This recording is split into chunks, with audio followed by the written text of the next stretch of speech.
네, 그래서 선지서 안에 여러 책들이 있지만 그 중에 한 책인 아모스를 가지고 한번 우리 목사님들과 함께 좀 나눠 보고자 합니다. 아모스를 연구하고자 할 때에 아모스가 중요한 이유가 있습니다. 그것은 아모스는 성경에 기록을 남긴 선지자들, 여러 선지자들이 많이 있지만 특별히 기록을 남겨 책으로 그 기록이 남아 있는 선지자들 중에서 연대적으로 최초에 해당한다고 볼 수 있습니다. 어, 최초의 선지서다 아니다 이런 부분에 대해서는 약간의 학자들에 따른 그런 견해의 차이는 있지만 연대적으로 굉장히 앞서 있는 책 중에 하나인 것은 분명합니다. 때문에 구약의 선지서를 이해하기 위해서 아모스부터 이렇게 연구해 가는 것이 연대기적으로 연구해 가는 방법이기에 바람직하다고 볼 수가 있고요. 아모스서는 뛰어난 문체로 학자들의 사랑을 받아왔고 또 특별히 아모스에서는 강한 사회 윤리적인 메시지가 나타나 있습니다. 그래서 세상과 사회 속에서 살고 있는 우리 가운데 그 세상 속에서 살아가는 삶에 대해서 하나님께서 뭐라고 말씀하시는가에 대한 것들을 우리가 잘 접목하며 또 교회 안에서 함께 성도들과 나눌 수 있는 좋은 메시지가 될 수 있는 것이죠. 그래서 아모스 이전에 죄에 대해서 하나님께서 말씀하시고 선지자들이 죄에 대해서 선포할 때 조금 더 그 속된 말로 표현하면 선지자들이 죄에 대해 지적질할 때에 그 죄에 대한 내용이 주로 우상 숭배에 대한 내용이었다면 아모스에는 특별히 그 죄의 영역이 사회 불의에 대해서 사회적 정의가 실현되지 않는 영역들 이런 부분에 대해서 좀 더 많이 강조하고 있다는 것을 볼 수 있습니다.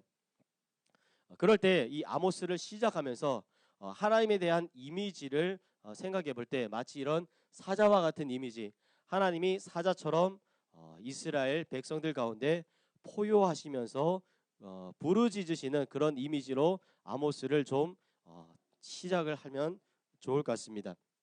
아모스 안에는 특별히 공의와 정의에 대한 내용이 들어 있습니다. 그래서 사회가 어떻게 하나님의 공의가 이루어져야 하는가, 이스라엘 백성 안에서 어떻게 정의가 실현되어져야 하는가에 대해서 아모스는 굉장한 관심을 가지고 있고 그 부분에 대해서 하나님은 무엇이라 말씀하시는가에 대해서 아모스는 공의와 정의에 대해서 많이 다루고 있다는 것이죠. 그래서 비아라이라고 연구를 할 수 있는데요. 아모스를 연구하기 위해서 알아야 할 기본적인 배경 지식에 대한 것을 정리를 해볼 수가 있습니다. 아모스 누가 이 책을 썼는가라고 할 때 아모스는 자신의 출신지, 이름, 직업 그리고 부르심을 밝힙니다. 그럴 때에 아모스이고 드고아의 목자 출신인 이 사람이 저자인 것을 볼 수가 있겠는데요. 그러면 이 아모스가 언제 활동을 했는가라고 할 때 아모스 1장 1절에 보면 유다 왕 우시아의 시대 곧 이스라엘 왕 요아스의 아들이며 여로보암의 지진의 시대의 지진 전 2년이라는 구절을 통해서 아모스가 언제 활동했는지 남유다 우시아 때의 북이스라엘의 여로보암 2세 때를 걸쳐서 이 시기에 아모스가 활동한 것을 알 수가 있습니다. 조금 더 이렇게 연대를 좀 좁혀 보자면 특별히 블레셋 그 1장 6절부터 8절에 보면 블레셋에 대한 심판의 내용이 나오는데 그 심판을 언급할 때 가드라는 도시가 빠져 있어요. 블레셋은 그 5부족 연맹체죠. 그래서 5개의 부족들이 이렇게 모여서 있는 나라가 이제 블레셋인데 그 중에 특별히 가드는 거기에 빠져 있습니다. 그럴 때 역대하 26장 6절에 보면 우시아가 가드와 아스돗을 정복했다라는 내용이 나옵니다. 그런데 아모스 1장 6절부터 8절에 보면 아스돗이 언급되는 것을 통해서 추정해 볼 수 있는 가능성은 아모스가 선포했을 당시 혹은 이것이 기록됐을 당시에 아스돗이 그 여전히 블레셋에 남아 있었다는 것이죠.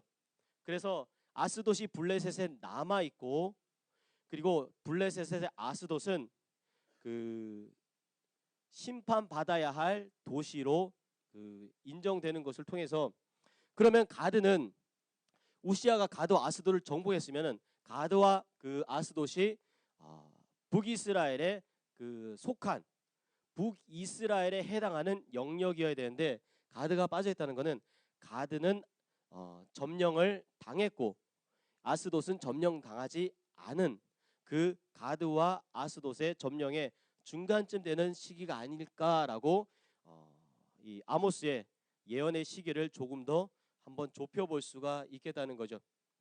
그리고 그렇다면 우시아의 통치 초기에 기록되었을 가능성이 있다는 것을 볼 수가 있겠습니다. 그리고 연대를 추정할 수 있는 구절이 지진전 2년이라고 나옵니다. 아모스가 활동하기 시작한 것은 지진이 있기 전 2년이라는 건데 그 지진이 어떤 지진인가? 스가랴에 보면은 스가랴 14장 5절에 유다 왕 우시아 때의 지진을 피하여 도망하던 것 같이 하더라라고 먼 후대에 쓰여진 스가랴 책이지만 스가랴 시대에도 그 지진에 대해서 우시아 왕 때 있었던 그 지진에 대해서 사람들이 알고 있었다는 거죠.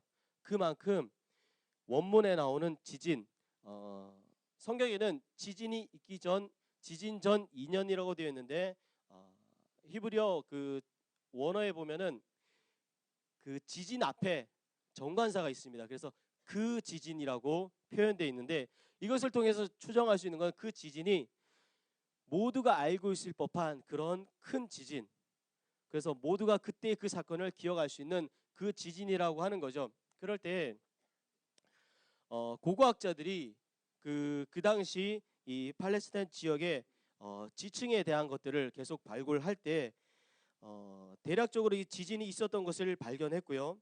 그리고 나서 그 지진의 연대가 이 그 갈릴리 북쪽의 하솔이란 곳에서 지진으로 인한 그 지각 변동, 굴곡이 있었던 것이 발굴되고 이것을 과학적으로 검증해 볼 때에 약 BC 760년경에 지각 변동이 있었다라고 고고학자들이 이것을 밝혀냈습니다. 만약 이 고고학자들이 밝혀낸 지진 760년 BC 760년에 그 지진이 성경에 기록된 이 아모스에 기록된 그 지진을 말하는 것이라면 아모스의 예언은 BC 762년에 이루어졌을 가능성이 굉장히 높고요. 그렇다고 해서 이 고고학적인 결과 자체를 100% 신뢰하는 것이 쉽지 않기에 대략 추정 가능한 연대가 조금 더 폭을 넓게 잡으면 BC 767년에서 BC 753년 사이에 아모스가 선포했을 것이다 라고 여기까지 추정이 가능합니다. 그러나 이 예언이 그 선포된 직후에 바로 기록되었는지에 대해서는 확실하지는 않습니다. 이처럼 이렇게 저자가 누구인가, 언제 쓰여졌는가 이렇게 찾아가는 것이 이렇게 성경을 조금 더 구체적으로 연구해가는 방법 중에 하나인데요. 왜 그렇게 하는가는 언제 쓰여졌는가를 알아야 그 당시의 시대적인 상황에 대한 조사가 이루어지고 그리고 그 당시에 대한 시대적 상황의 조사가 이루어져야 그러면 그때 이 예언의 선포를 들었던 사람들이 어떤 사람들인가 그리고 그들은 어떤 생각을 가지고 있었는가 그럴 때에 원래 가장 처음 선지자들의 예언을 들었던 원래의 청중들 원청중들의 상황을 우리가 이해할 수가 있게 되고요. 그리고 이것이 기록됐으면 기록됐을 당시에 이것을 문서로 읽었던 원래의 독자들에게 이것은 어떤 의미가 있는가를 알 수가 있게 되는 것이죠. 그리고 그것에 대한 의미를 명확하게 이해를 할 때 원래 쓰여진 원래 선포된 대상 그리고 원래 쓰여진 원래 처음에 독자들에 대한 이해가 있을 때 이것이 2000년 이상의 시간을 거쳐온 우리에게 그러면 이것이 하나님의 살아있는 말씀으로서 오늘날 우리에게 어떤 의미가 있는가를 명확하게 판단할 수 있기에 그래서 언제 혹은 누가 이런 것을 밝혀내는 것은 굉장히 중요한 작업이 될 수 있겠습니다. 그럼 누구에게 쓰여졌는가라고 할 때 1장 1절에 이스라엘에 대하여 묵시받은 말씀 3장 1절에 이스라엘 자손들아 말씀을 들으라 4장 1절에 사마리아 산에 거하는 바산 암소들아 이 말을 들어라 사마리아는 이스라엘의 수도이죠. 이스라엘 족속아 애가로 지은 이 말을 들으라. 그리고 7장 14절에 아모스가 아마샤에게 대답하여 가로되 아마샤는 북이스라엘의 예언자이거든. 그럴 때에 예언 선포의 1차 대상은 북이스라엘 사람들이라는 것을 알 수 있습니다. 특별히 이 내용을 통해서 알 수 있는 것은 왕, 지도자, 부자, 귀족, 귀부인들, 정치 지도자들, 종교 지도자들 이런 사람들에게 아모스의 예언이 선포된 것을 알 수가 있겠습니다. 그럴 때 1장 1절에 보면 유다 왕 우시야라고 되어 있고요. 그리고 나서 우시야의 시대인데 우시야에 대한 더 이상의 설명이 없습니다. 그렇지만 이스라엘 왕 요아스의 아들 여로보암이라고 말하면서 북이스라엘 왕에 대해서는 설명하고 있죠. 남유다 왕에 대해서는 설명하지 않고 북이스라엘 왕에 대해서는 설명을 하고 있다는 겁니다. 자, 그럴 때 우리는 대한민국의 대통령 하면 현재의 대통령 하면 누구로 알고 계십니까? 예, 그러면 그냥 우리는 박근혜 정부 때라고 하면 그때가 언제쯤인지 대략 알 수 있습니다. 그리고 뭐 노무현 정권 때라고 하면은 그때가 대략 어떤 일이었고 어떤 일이 있었었는지 우리들은 이미 다 알고 있죠. 그런데 중국 사람들에게 노무현 정권 때 혹은 박정희 정권 때 이런 식으로 표현 안 하면 그 사람들은 이것이 도대체 언제 시기인지에 대해서 전혀 알 길이 없다는 거죠. 그래서 중국 사람들에게 우리나라 역사 안에 대통령이 다스렸던 시기, 통치하고 그때 어떤 사건이 있었는 걸 설명하기 위해서는 좀 더 많은 설명이 필요하다는 겁니다. 여기까지 이해 가시나요? 그러면 남유다에 대해서 설명하지 않고 북이스라엘에 대해서 설명한다는 것은 북이스라엘에 대해서는 설명이 필요한 사람들, 즉 남유다 왕에 대해서 남유다에 대해서는 설명하지 않아도 되는 사람들이 이 아모스서를 읽고 있을 가능성이 높다는 거죠. 그러면 남유다 사람들을 향해서 이 글이 쓰여졌을 가능성을 암시하고 있다는 겁니다. 그리고 2장 4절부터 6절에 보면 남유다에 대해서도 선포를 하고 있고요. 그리고 6장 1절 시온에서 안일한 자라고 할 때 시온은 남유다의 특정 지역을 다스리기 지칭하기도 하지만 또 그 남유다 전체를 또 지칭하기도 합니다. 그리고 드고아의 목자 예언자가 이 아모스가 남유다 사람 남유다 출신이죠. 그리고 7장 12절에 보면 아모스와 아마샤 북이스라엘 선지자의 아마샤의 대화를 통해서 알 수 있는 것이 아마샤가 아모스에게 니네 땅 유대 땅으로 돌아가 거기에서나 예언해라 이렇게 표현하는 걸 통해서 예언자가 남유다 출신의 사람이다라는 것을 알 수 있고요. 그리고 지진전 2년 저자는 지진을 경험했고요. 이런 걸 통해서 알 수 있는 것은 선포의 대상은 북이스라엘이지만 저작 이후에 이 아모스서가 읽혀졌을 대상은 남유다 사람일 가능성도 결코 배제할 수가 없다는 것이죠. 또 선지자의 직업이 있습니다. 목자이고 뽕나무를 재배하는 사람. 직업적인 예언자가 아니라 자신의 직업을 가진 사람이라는 거죠. 그렇다면 예언 선포에 자신의 고향과 자신의 직업으로 돌아갔을 가능성이 있고요. 그리고 9장 11절 이후에 보면 이 예언의 선포의 회복에 대한 내용 자체가 무너진 다윗의 장막이라고 표현을 하고 있습니다. 그럴 때 이 예언이 선포된 이후 약 3, 40년 후에 북이스라엘에 대한 예언이 성취가 되는데 이것을 통해서 무너진 다윗의 장막이라고 할 때 이것은 남유다를 향한 그런 메시지도 이 아모스서 안에 충분히 들어있다는 것을 알 수 있겠죠. 그럴 때 선포의 대상, 원래의 청중, 처음 이 예언을 들었던 사람들은 북이스라엘 사람들이다라고 우리가 볼 수 있고 그리고 이것이 문서로 기록되어져서 읽혀졌을 때는 남유다 혹은 북이스라엘 멸망 이전에 쓰여졌다면 북이스라엘 사람들까지도 포함한 그래서 원래의 독자는 북이스라엘과 남유다의 백성을 모두 포함할 수 있는 가능성이 있다고 그렇게 볼 수 있겠습니다. 자, 그럼 도대체 그때 그 사람들은 무슨 생각을 하고 있었을까라는 거죠. 북이스라엘 사람들 그리고 남유대 사람들 그 당시 그때의 아모스의 예언과 아모스의 이런 저작을 들었던 사람들 또 읽었던 사람들은 어떤 생각을 가지고 있었는가라고 할 때 그들 스스로 하나님과 특별한 관계를 가지고 있다고 생각을 하고 하나님과 동행하고 있다고 생각을 했습니다. 왜냐하면 북이스라엘은 남유대든 선민 사상을 가지고 있는 거죠.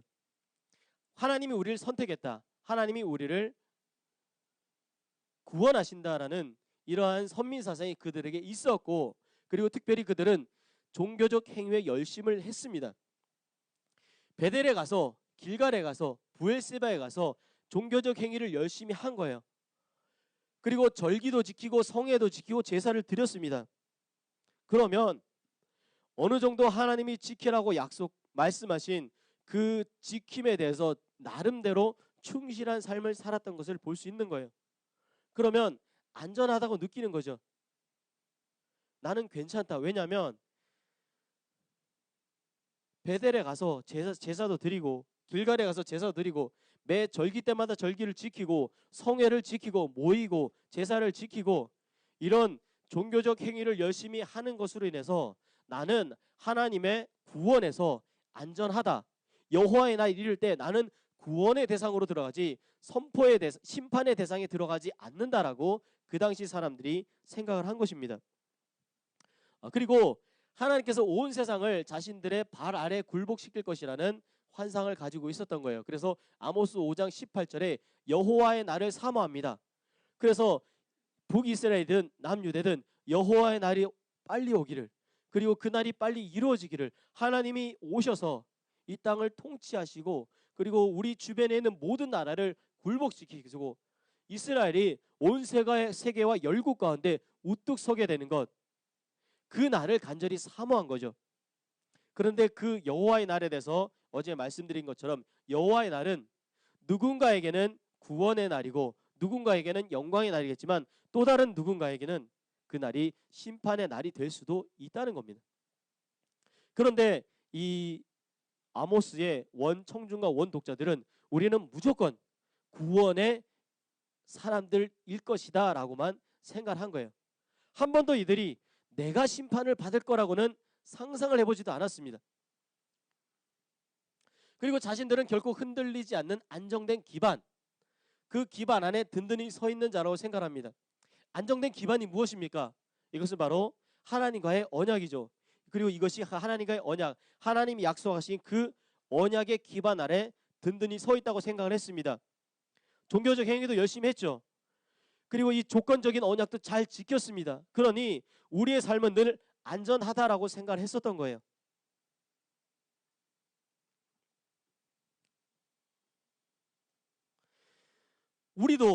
오늘날의 우리도 저는 이렇게 생각합니다. 오늘날의 우리도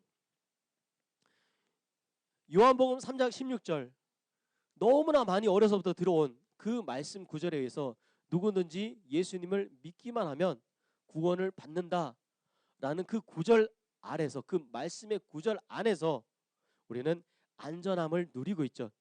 물론 이것이 안전한 것은 사실입니다. 그렇지만 또 신약 성경의 여러 구절 안에서 우리가 안전하다면 야고보서는 그 믿음을 삶으로 드러내서 보여라.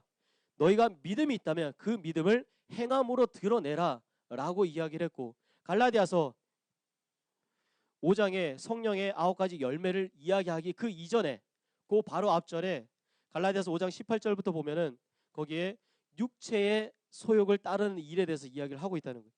육체의 소욕을 따르는 일을 행하는 그런 자들은 하나님의 나라에 합당하지 않는다라고 이야기를 하고 있는 거예요. 예수 그리스도를 믿는 믿음으로 구원을 받는 것은 명확합니다. 그렇지만 정말 믿는다면 우리의 삶은 믿는 자로서의 삶을 살아야 한다는 것이죠. 이것은 오늘 신약의 시대를 살고 있는 우리에게나 과거 구약의 삶을 살았던 이스라엘 백성들에게도 동일한 그런 적용점이 될 것 같습니다. 그럴 때 이스라엘 백성들은 나는 선택받은 백성이니까 안전하다. 멸망과 심판은 우리의 것이 아니다라고 생각하고 있었는데 어느 날 갑자기 선지자라 지칭하는 자들이 나와서 심판받을 거다라고 이야기를 하니까 굉장히 당황스러웠겠죠. 아모스는 어디에서 예언했는가? 7장 10절부터 13절에 보면 베델에서 예언한 것을 알 수 있습니다. 베델에서의 선포 후에 아마도 드고아에서 기록하지 않았을까? 명확한 성경적인 근거는 없지만 이것이 성경으로 기록되어서 아모스서로 오늘날 우리가 읽게 된 것은 아마도 고향인 드고아에서 기록하지 않았을까라고 추정할 수 있겠죠. 예언서이고요. 그 아모스서 전체 안에 내러티브 이야기는 7장 10절부터 17절까지의 내용이고 나머지는 다 히브리 시의 형식으로 이루어져 있습니다. 그래서 우리는 선지서를 이해할 때, 특별히 아모스를 이해할 때 히브리 시가 어떤 특징을 가지고 있는지 이런 문학적인 특징에 대해서도 반드시 좀 연구를 해야, 그래야 선지서에 대한 혹은 구약 성경에 대한 이런 이해의 폭을 좀 더 넓힐 수가 있는 것이죠. 히브리 시가 여러 다양한 특징들이 있습니다. 우리나라 한국에도 예전에 제가 학창 시절에 공부한 것 중에 하나가 시조가 있었잖아요. 시조는 뭐 3434 이런 식으로 시조도 그 시의 그 문학적 특징이 있는 것처럼 히브리 시도 히브리 시가 가지고 있는 문학적인 특징이 있습니다. 그래서 이런 문학적인 특징을 이해하고 성경을 본다면 성경에 대한 이해 폭을 훨씬 더 넓게 가질 수가 있는 것이죠. 아모스는 그럼 어떤 사람인가? 아모스 이름의 뜻은 짐을 지는 자라는 의미입니다. 성경에 아모스가 두 명이 나오는데요. 이사야의 아모스가 나옵니다. 이사야에 나오는 아모스는 이사야의 아버지 아모스로 나오고요. 아모스서의 아모스가 나오는데 이것은 언어가 다른 단어가 사용되어 있어요.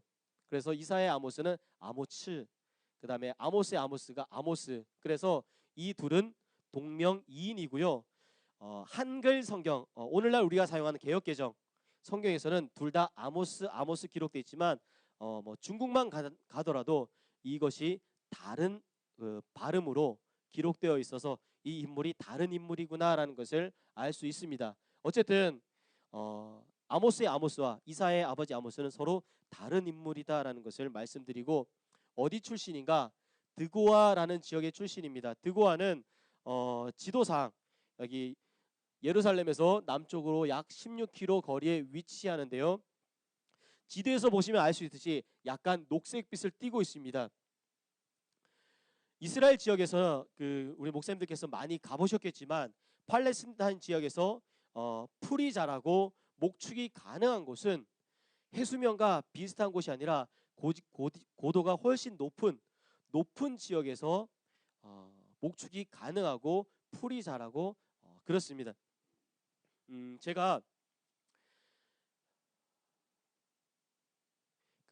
아프리카에 마다가스카르라는 지역을 가본 적이 있거든요. 거기 가서 단기 선교를 하면서 약 2달 정도 지내는데 아프리카의 마다가스는 약 적도쯤에 위치하는 거예요. 그래서 굉장히 더운 나라입니다. 그리고 전 세계 10대 빈국 중에 하나이고, 그런데 그 더운 나라가 더운 나라에 적도에 걸쳐 있으니까 굉장히 더운데 얼마나 덥냐면 뭐 굳이 설명드리지 않아도 아무튼 굉장히 덥습니다. 굉장히 더운데 그 마다가스카르의 수도가 위치하는 곳이 바로 그 섬에, 마다가스카르는 섬나라거든요. 근데 화산섬이에요. 화산섬인데 우리나라의 약 4배 면적을 가진 큰 화산섬입니다. 그런데 그 섬의 중앙에 보면 과거의 분화구였던 넓은 분지가 있는데 그 넓은 분지가 마다가스카르의 수도 안타나나리보라는 도시예요. 그리고 그 수도의 해발 고도는 약 1700m입니다. 1700m면 그 제주도 한라산의 높이가 1950m거든요. 한라산보다 약간 낮은 높이. 거기에서 사람들이 살아요. 그러면 거기가 사람이 살만한 곳인가라고 할 때 그 나라가 위치하는 곳이 적도이고 워낙 더운 곳이기 때문에 높은 곳으로 올라가야 서늘해지는 거예요. 높은 곳으로 올라가면 올라갈수록 날이 점점 서늘해지기 때문에 그 수도가 위치하는 곳의 기온은 우리나라의 약 봄이나 가을 정도, 봄, 가을 혹은 많이 추우면 가을, 따뜻하면 여름, 이 정도의 날씨가 유지가 되기 때문에 거기가 사람이 살기에 굉장히 좋은 지역이 되는 것입니다. 마찬가지로 이 팔레스타인 지역에서도 좀 더 고지대가 높으면 높을수록 풀이 자라기에 유리하고 목축을 하기에 유리한 곳이죠. 그럴 때 드고아는 고도가 높아서 목축이 유리한 곳이고, 이 드고아 출신의 아모스는 이곳에서 목축을 했다고 이야기를 하고 있는 거죠. 그리고 드고아는 어떤 사람인가? 사무엘하 14장 2절에 보면 드고아의 사람을 보내 거기서 지혜로운 여인 하나를 데려다가라는 구절이 나옵니다. 이것을 통해서 추정할 수 있는 것은 드고아는 아마도 지혜로운 사람이 많지 않았을까? 드고아에 가면 지혜로운 사람을 데려올 수 있을 것이다. 물론 이것이 드고아에 사는 모두가 지혜롭다라고 말할 수 있는 그런 근거가 되진 않지만 드고아라는 지역에 지혜로운 여인이 살았던 것은 확실한 것 같습니다. 조금 더 이 의미를 확장해 본다면 드고아는 지혜 있는 자들이 사는 지역, 이렇게까지도 좀 넓힐 수가 있겠고요. 아모스의 직업에 대해서 좀 살펴보면 1장 1절에 목자라는 단어가 나오고 노케드라는 단어를 씁니다. 이 노케드는 양치는 자. 1장 2절에 목자가 나오는데 라라는 단어를 쓰는데 풀을 뜯기다라는 의미예요. 근데 노케드와 1장 1절의 목자와 1장 2절의 목자 발음상은 같지만 원어상으로는 차이가 있다는 것인데요. 이 1장 1절의 노케드는 구약 성경에 2번 등장합니다. 그럴 때 왕하 3장 4절에 모압왕 메사는 양을 치는 자라고 할 때 여기서 양을 치는 자가 노케드라는 단어를 사용했다는 거예요. 그리고 모압왕 메사는 양을 치는데 새끼양 10만의 털과 수양 10만 마리의 털을 이스라엘 왕에게 바치더니 이럴 때 모압왕 메사에 대해서 양을 치는 자라고 말하면서 노케드라는 단어를 쓰는 거예요. 즉 양 한두 마리, 그냥 집에서 한 2, 30마리 키우는 것이 아니라 어마어마하게 많은 양을 키우는 사람을 향해서, 기업적 목축을 하는 사람을 향해서 노케드라는 단어를 쓰는 것을 열왕기하 3장 4절을 통해서 알 수가 있겠다는 거죠. 그럴 때 아모스에게도 동일하게 이 노케드라는 단어를 사용하고 있습니다. 이것을 통해서 아모스는 양 한두 마리 치는 혹은 양 몇 마리 치면서 근근히 생활을 이뤄가는 사람이 아니라 모압 왕 메사처럼 수많은 양을 키우고 수많은 큰 물의 양이나 염소떼를 먹이는 사람 혹은 목자들을 총책임지고 많은 목동들을 거느리는 이런 사람이 아니었을까라고 추정을 할 수가 있겠고요. 또 7장 14절에 보면 동일하게 목자라는 단어가 나오는데 이 단어는 보케르라는 원어를 사용하는데 이 보케르는 소라는 히브리어인 바카르에서 파생된 단어입니다. 이것을 통해서 7장 14절에 나오는 목자는 소를 치는 사람이라는 것을 알 수 있겠죠. 이것을 통해서 아모스는 많은 소도 가지고 있지 않았을까. 그리고 7장 14절에 뽕나무 재배하는 자라고 나옵니다.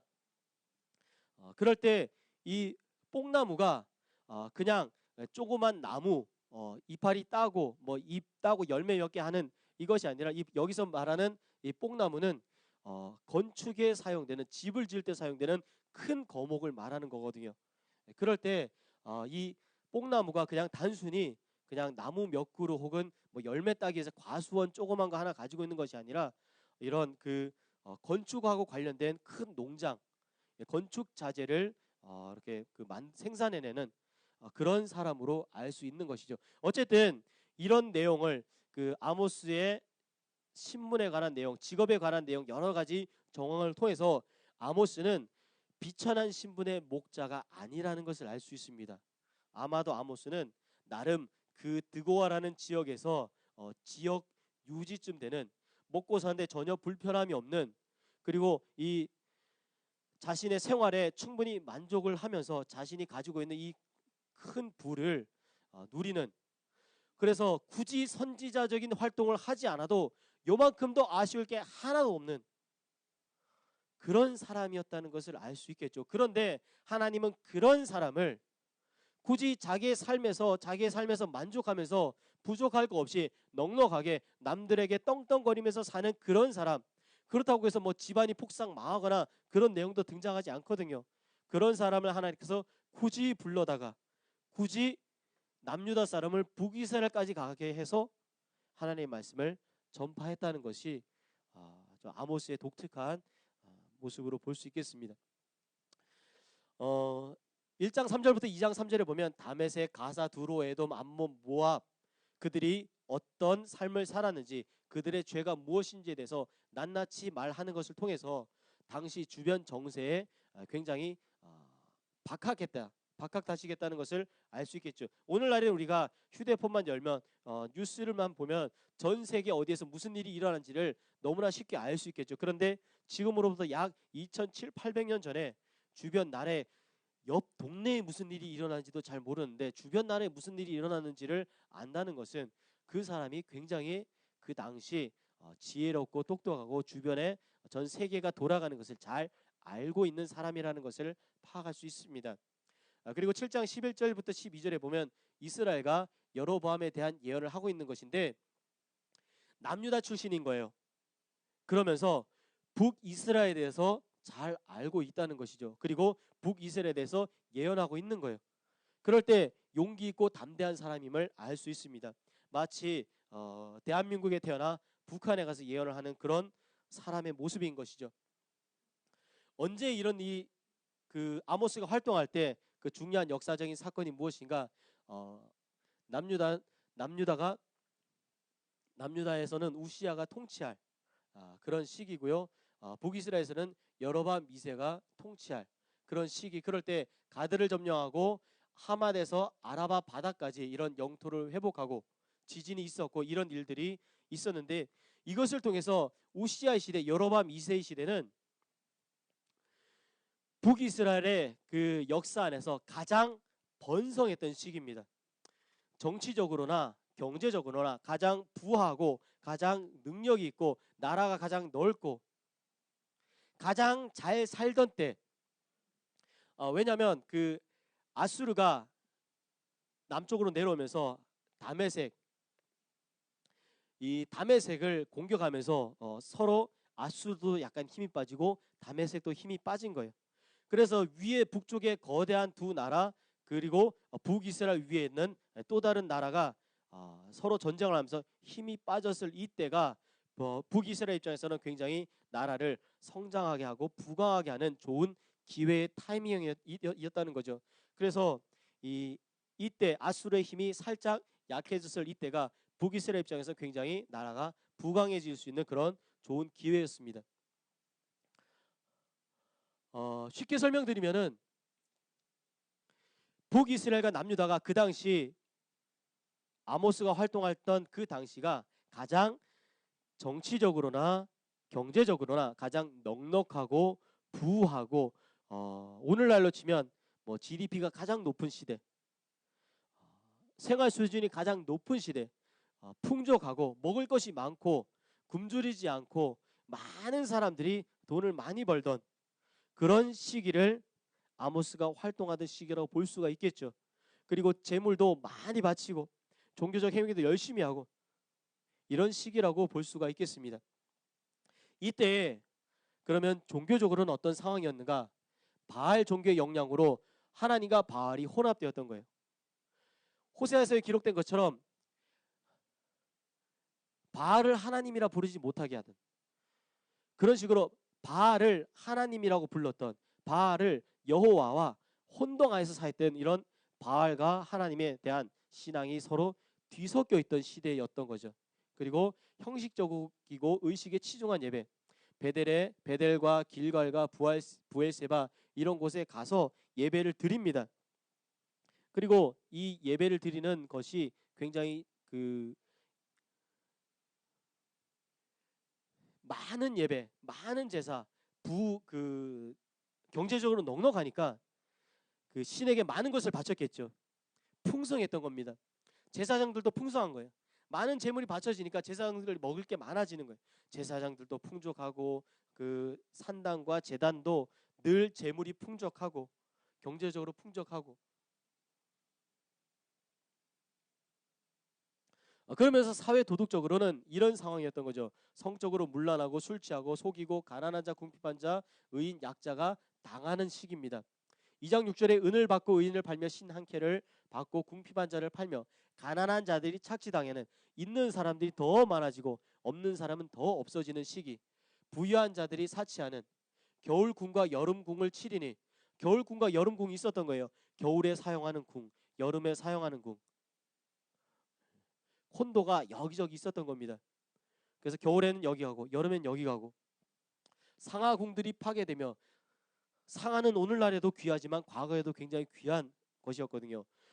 코끼리를 죽여야지만이 얻을 수 있는 것이 바로 상하인데, 오늘날에는 코끼리 개체수가 적어서 상하를 구하는 것이 어렵지만, 과거에는, 과거의 사람들은 코끼리를 잡는 것이 어려웠습니다. 코끼리는 지상 최강의 동물이거든요. 그 사람이 코끼리를 잡는다는 것은 굉장히 힘든 일이었는데, 그 상하로 궁을 만들었다는, 그만큼 있는 사람들이 얼마나 호의호식했는가를 알 수 있고요. 부도덕한 상거래가 있었습니다. 에바를 적게 하여 세계를 크게 하며 거짓 저울로 속이며. 재판관들이 부당하게 판결했어요. 성문에서 책망하는 자를 미워하며 정직히 말하는 자를 싫어했다고 합니다. 그리고 공법을 인진으로 변하며 정의를 땅에 던지고, 정의와 공의가 부재했었죠. 그리고 성적으로 굉장히 타락했습니다. 아버지와 아들이 한 젊은 여인에게 다녀서 내 거룩한 이름을 더럽히며, 이것은 아버지와 아들이 한 여인을 두고 서로 성관계했다는 것이죠. 이처럼 성적으로도 굉장히 타락한 시기를 알 수 있습니다.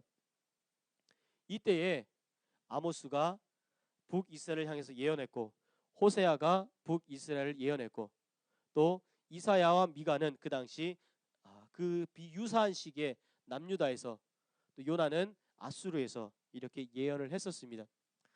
이 아모스의, 그러면 전체적인 아모스 전체에서 흐르고 있는 아모스가 말하고자 하는 중심 내용 혹은 주제는 무엇인가? 바로 성난 사자와 같이 이스라엘을 심판하시는 하나님에 대해서 아모스는 이야기하고 있는 거예요. 하나님께서 자신에 대해서, 나에 대해서 이렇게 지켜라가 지켜지지 않을 때는 계속해서 또 권면하고 계속 기다려주시고 참아주십니다. 그런데 하나님을 사랑하고가 아닌 이웃을 사랑하고 영역, 10계명 5계명부터 10계명까지의 그 영역이 무너졌을 때 하나님은 그 즉시 바로 선지자를 보내어 심판하시겠다고 경고하시는 모습을 볼 수가 있는 거죠. 이 책이 쓰여진 주된 이유는 북이스라엘과 남유다 사람들에게 이스라엘 심판을 선포하기 위해, 북이스라엘과 남유다가 하나님의 공의를 실현하는 나라로 돌이킬 수 있도록 이렇게 아모스가 쓰여진 것을 알 수 있습니다. 잠시 쉬었다가 본문 들어가도록 하겠습니다. 잠시 쉬겠습니다.